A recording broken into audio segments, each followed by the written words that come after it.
Hi friends, आप लोग कैसन बानी। हमरा आशा बा कि आप लोग स्वस्थ होके मस्त होके। अगर हमरा चैनल पे नया बानी तो चैनल के सब्सक्राइब जरूर करम।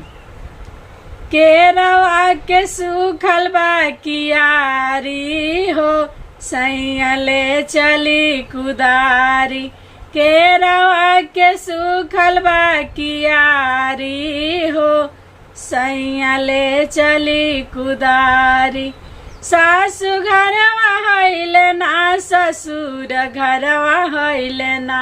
अरे के करा से करबो पटीदारी हो, सैया ले चली कुदारी।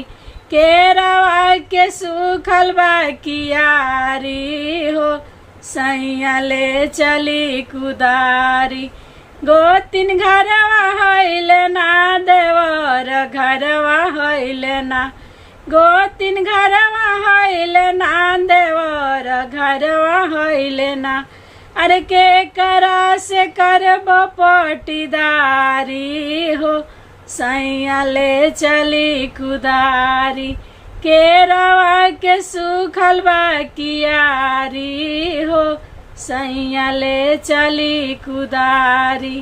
केरवा के सूखल बा कियारी हो, सैया ले चली कुदारी।